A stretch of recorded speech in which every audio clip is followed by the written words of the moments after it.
Kate Middleton has finished her chemotherapy and released what is really a heartwarming video showing the family stronger than ever. You've obviously seen it. What's been the reaction from Brits? Sure. Well, we've been delighted for her and her family. Can you imagine? If you saw you're a child in your 7, 8, 9, and your mother seriously ill, she might even die. But it appears that she's made a reasonable recovery.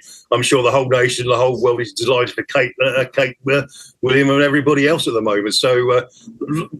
A feel-good story for the day, I think, Chris. Yeah, a feel-good story, but the way she's dealt with it too, although the media have wanted to telegraph everything that has occurred, she's downplayed it, she's kept out of the eye, she doesn't want it to be about her. She has graced that woman, doesn't she? Well, indeed, exactly. I've always felt that the royal family's greatest ace in the pack is Kate herself, unlike Meghan Markle. Yeah. So she's basically been the rock of the royal family, in my opinion, for the last 10 years or so. So, I really, I wish her well, and everybody else wishes her well as also. I think she's fantastic. As you say, got grace. She's got charm. She's got charisma. She's got everything that a royal should have. And I really am pleased for everybody. I want to talk about Vladimir Putin now, not in reference to Ukraine, but he's welcoming Brits with open arms. And apparently 17 Scots have so far taken up the official offer and contacted the Russian embassy about the fast-track residency program. Is Russia so much better than Scotland right now? By the way, there are actually sort of Western-oriented people who moved over to Russia 10 years ago, and apparently they have a thriving community over there. I guess we live in a world. Well, first of all, let me say I think Putin is a nasty person, and he's authoritarian. He's a tyrant, and I don't really have a lot of time for him. But as we found out during COVID and what have you, 80% of the people are more than happy to comply, with diktats from government. So they probably have nothing to fear. This is one of the things I've always wanted to ask about Russia. I'm sure if you wrote to Vladimir Putin to complain about a pothole in your road and demand his resignation if it's not fixed, you'll be perfectly okay. But where is the line whereby, he thinks, here's your Novichok poison, take some of that, young man, Yes. I've always wondered where the line is in Russia. When you're doing state-sponsored murder in a foreign country, like Britain, or attempted murder in this case, he's a pretty poor ruler. But then again, the other side of the coin is, he begs the question we should ask. How free are we in the West? Yeah. You look at all the savage sentences that people in Britain got. The demonstrations and the riots. But basically for mean tweets. By the way, let me very quickly mention Konstantin Kitchen. He's a comedian and TV presenter. He's of Russian heritage, and apparently in Russia, I think it was 2022. Over a 1 year period, 400 people were in Russia, which has twice the population of Britain. 400 people were prosecuted for dodgy social media posts. In the same comparable period, 3,000 people. And during the demonstrations and riots that came from the Southport murders, there's one guy called Wayne O'Rourke who was given 3 years imprisonment. For his trouble, and apparently because he's a sort of seen as a far right person, he's under a lot of intimidation and potential violence from Muslims in jails. It's a really horrible time in Britain at the moment.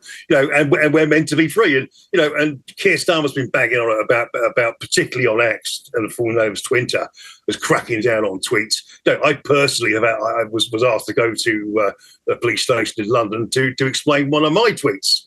Right. And it was basically, I'll obviously not use the word, but it was just a meme. It had F Hamas, F Palestine, F Islam, and apparently it's not an offence to be offensive in this country.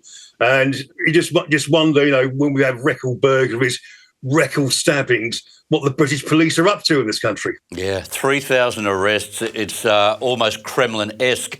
Now, the BBC has found to have breached editorial standards and demonstrated widespread anti-Israel bias in its coverage of the Israel-Hamas conflict. Are heads going to roll, though, David? I think thud, thud, thud. No, I also think this is so bad, this is so egregious for the BBC. I question whether there will be a BBC or taxpayer-funded, funded by the taxpayer-funded licence fee. I think that may well go. I think the time has come.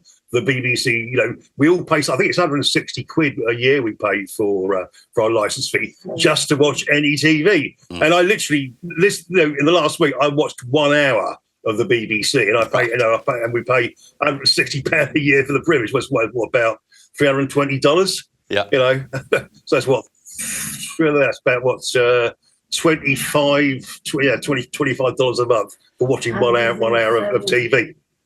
Yeah, it's a big ask, isn't it? Big ask. Now, one final one. Scotland Yard has admitted to making a mistake over the handling of the Gaza protests. I wonder whether this will trigger reform, do you think, or am I being a little bit too optimistic?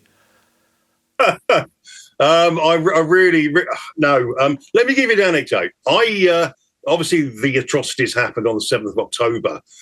6 weeks later, on the 11th, was Armistice Day, Veterans Day in Britain.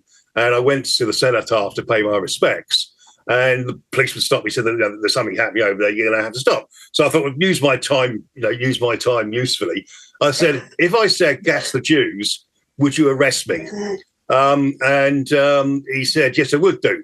If I said, from the river to the sea, Palestine will be free, would you arrest me for that?